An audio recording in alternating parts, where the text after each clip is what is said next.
আসসালামু আলাইকুম। Asylum interview নিয়ে কয়েক পর্বে ভিডিওতে কথা বলবো। প্রথমেই বলি অ্যাসাইলাম প্রসেস নিয়ে। Things to do before your asylum interview. Asylum ইন্টারভিউর পূর্বে কি কি করা উচিত। Please check if your details and your dependents details are correct on the application registration card. আপনি চেক করবেন এআরসি কার্ডে আপনার নিজের কিংবা ডিপেন্ডেন্টের ডিটেলসগুলো ঠিক আছে কিনা,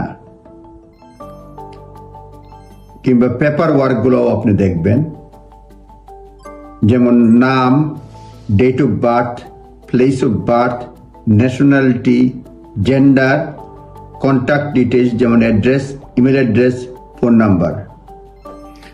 এবং ইমেল অ্যাড্রেসটা এর মধ্যে খুবই জরুরি।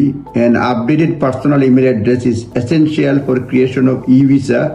আপনার যদি ভিসা মঞ্জুর হয় সেজন্য ইমেল অ্যাড্রেসটা খুবই জরুরি, সুতরাং এটা খেয়াল করবেন বেশি করে। এআরসিতে কোনো ধরনের প্রবলেম থাকলে হোম অফিসে আপনি যোগাযোগ করতে পারবেন।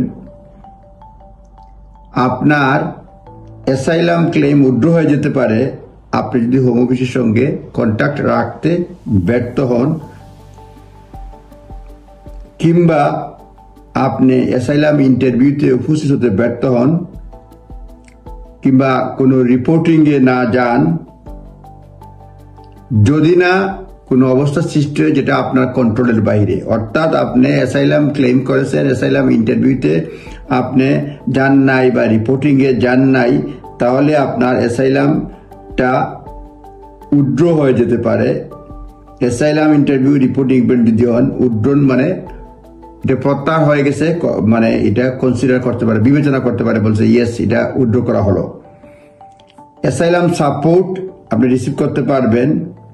If your asylum claim any asylum support you may receive and অর্থাৎ আপনি যদি ইন্টারভিউতে না যান, রিপোর্টিংয়ে না যান, তাহলে অ্যাসাইলাম কোনো সাপোর্ট যদি পান, তাহলে আপনার